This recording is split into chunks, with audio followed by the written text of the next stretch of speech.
Hey everybody, it's Renee here, and I hope you're doing well. Now, I know that in the relationships and dating arena, there's this theory that women should play hard to get and that men want what they can't have. And today I just want to test this theory, so come with me.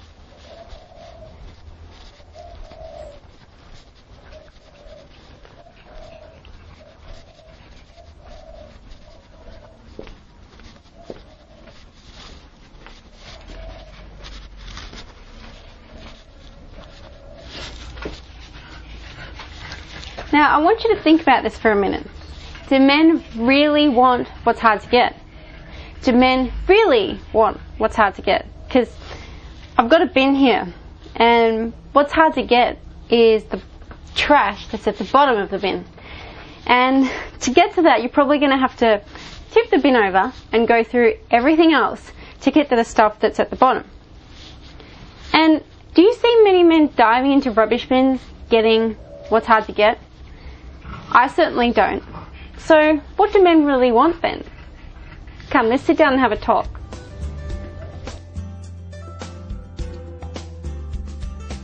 So, do men really want what's hard to get? And do they really want what they can't have?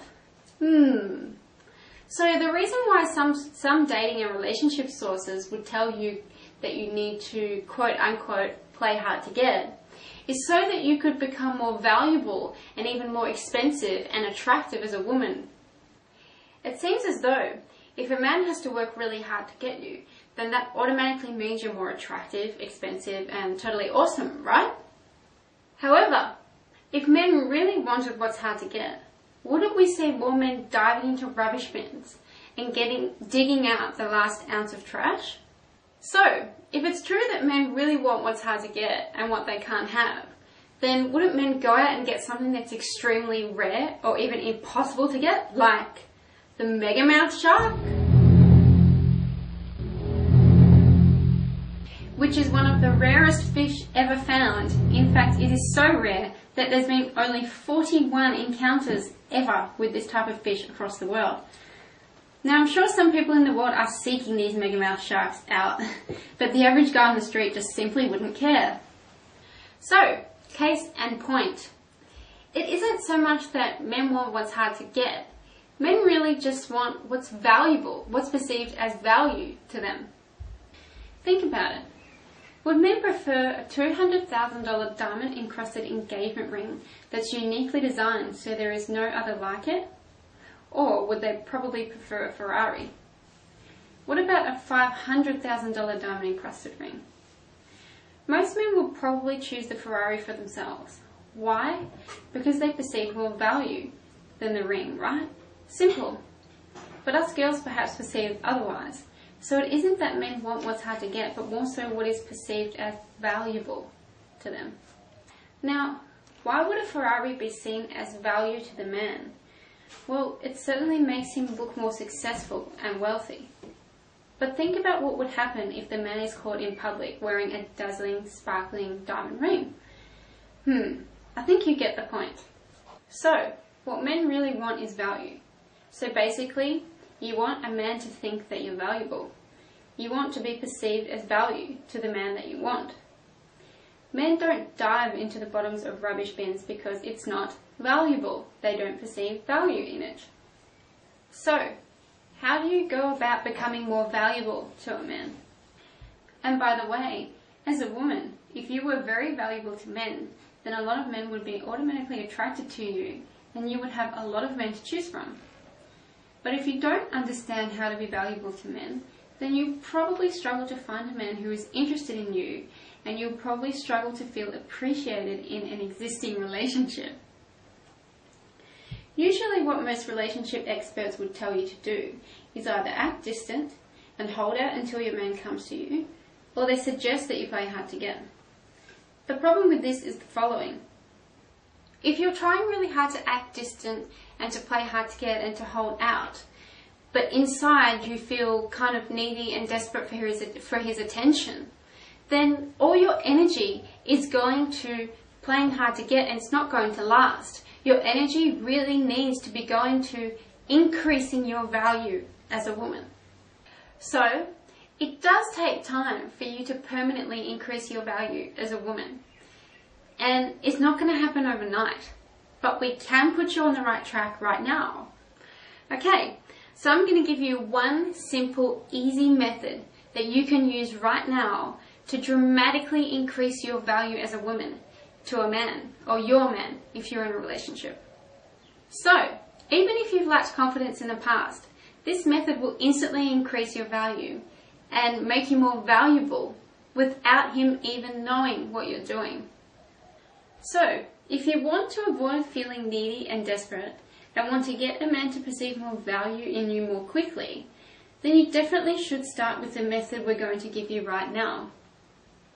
The method is very simple, anyone can do this, and it goes like this. No. No. That's right, just simply say no. No. The purpose of this is to implicitly implant the idea in his head, without him even knowing, that you are confident, valuable, and that you have lots of options. But while you do this, remember that it has to be done with the following things in mind. 1. The purpose is to be playful and flirtatious, not serious, because then it will work against you. If you see him getting all confused and withdrawing from you, for example, his focus goes elsewhere, he looks away for an extended period of time, then you're not doing it right.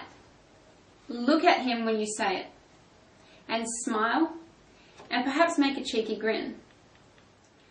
I know that as a woman, it feels natural to us to want to take care of the feelings of a man, and sometimes, in fact often, we take this overboard and put ourselves last. This, in effect, decreases your value as a woman, because suddenly it's not that hard to get you falling all over yourself in order to meet his needs. The purpose of this really is to create the image of high value. Think about it. Only needy people say yes all the time and look for other people's acceptance and love all the time. And needy people don't have many options. So the mere fact that you're saying no gives the impression that you have other options, other choices, and you don't have to settle for anything less or any crumbs. See, there's a lot of power just in this one simple word that most of us overlook and most women totally underutilize. And doesn't it feel so good to even say the word no? Don't you just feel strong inside when you say it? Yet it is done in a light-hearted manner because you don't want to come out to be blatantly rejecting somebody. That's just not cool. So, here's an example that you can try out and use for yourself. So, here's what you can do. Lure him in by saying something like, "Hey, I've got something to tell you." And when he asks you, when he chases you for what you want to tell him, this is your chance. This is the opportunity for you to say no. But here's the key. Play around with it and be flirtatious. You don't want to take it seriously and you don't want to make him feel rejected.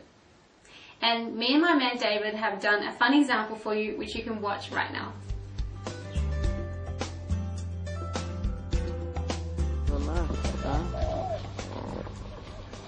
Hey, do you want to know something? Hey, what's up?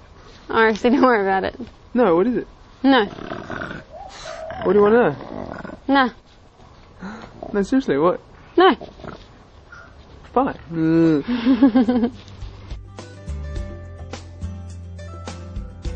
So, you're welcome to nominate David and I for the Best Actor and Actress Awards for the Golden Globes or the Oscars, but in the meantime, go ahead and use these examples to instantly increase your value. So, here's what I want you to do. I want you to go out and use the method we've given you on at least 2 people, watch for their response, see how they respond to you and what they do, and then come back and let us know how you went.